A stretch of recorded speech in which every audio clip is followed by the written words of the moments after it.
নমস্কার বন্ধুরা, লিপিস কিচেনে আমার সকল দর্শক বন্ধুকে স্বাগত। প্রতিদিনের মতন আজও হাজির হয়ে গেছি একটি রেসিপি নিয়ে। রেসিপিটা হচ্ছে তেল বা ফোড়ন ছাড়া পোস্তর তরকারি।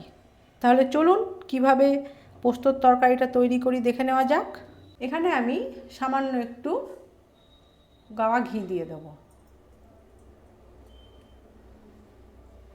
এবারে গাওয়া ঘিটা গলে যাওয়ার পরে আমি কড়াইয়ের মধ্যে পরিমাণ মতন জল দিয়ে দেব। এবারে জল দেওয়ার পরে এখানে আমি কিছু কাঁচা লঙ্কা দিয়ে দেব। স্বাদ অনুযায়ী নুন দিয়ে দিচ্ছি। এবারে দিয়ে দেবো এর সাথে কিছু সবজি, যেমন এখানে একটু পটল কেটে রেখেছি, পটলটা দিয়ে দেব। একটু ঝিঙে নিয়েছি, ঝিঙেটাও দিয়ে দেব। তার সাথে দিয়ে দেব কিছুটা আলু।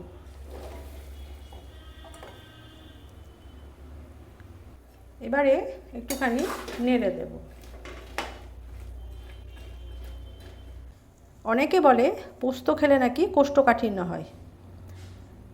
আপনারা কিছু সবজি দিয়ে এইভাবে পোস্তর তরকারি খান, কোনো রকম কোষ্ঠকাঠিন্য হবে না। এবারে আমি এইটা ঢাকা দিয়ে দেব।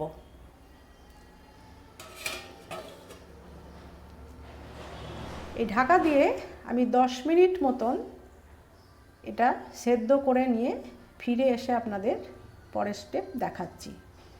এটা আপনারা মনে করলে প্রেসার কুকারেও সিটি দিয়ে নিতে পারেন। 10 মিনিটের মাথায় আমি ফিরে এসেছি। এবারে ঢাকাটা খুলে দেখব সবজিটা কতটা সেদ্ধ হয়েছে।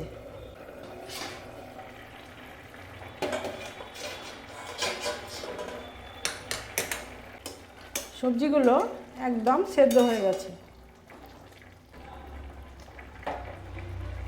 এবারে আমি যে পোস্তটা বেটে রেখেছিলাম, এখানে কাঁচা লঙ্কা দিয়ে আপনারা যেরকম ঝাল খাবেন ঠিক সেই মতোই ঝাল দেবেন। আমি এখানে 2টো কাঁচা লঙ্কা দিয়ে পোস্তটা বেটে নিয়েছি। পোস্তটা এবার আমি এর সাথে মিশিয়ে দেব।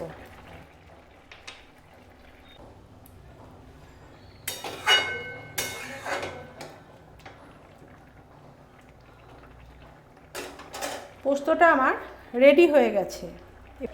আপনারা যেরকম গ্রেভি খাবেন ঠিক সেই রকমই রাখবেন। আপনারা যদি মনে করেন যে একটু মাখো মাখো করবেন, সেটাও করতে পারেন।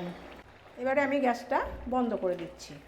যদি রেসিপিটা ভালো লাগে, ফোড়ন তেল ছাড়া পোস্তর তরকারি, তাহলে অতি অবশ্যই বাড়িতে ট্রাই করুন। এই পোস্তর তরকারি খেলে কোনো মতেই কিন্তু অ্যাসিড হবে না। যাদের পোস্ত খেলে খুব অ্যাসিড হয়, তারা এইভাবে পোস্ত খেয়ে দেখুন, ভীষণ সুন্দর লাগে খেতে। গরম ভাতের সাথে খান এরকম তেল বা ফোড়ন ছাড়া পোস্ত। ভালো লাগলে চ্যানেলটিকে অতি অবশ্যই লাইক করুন, শেয়ার করুন, সাবস্ক্রাইব করে পাশে থাকা বেল আইকনটি প্রেস করে রাখুন। তাহলে আমি যখন নতুন কোনো ভিডিও আপলোড করব, তার নোটিফিকেশান আপনাদের কাছে খুব সহজেই পৌঁছে যাবে। আজ এই পর্যন্তই। সবাই ভালো থাকুন, সুস্থ থাকুন। দেখা হচ্ছে নতুন কোনো পর্বে। নমস্কার।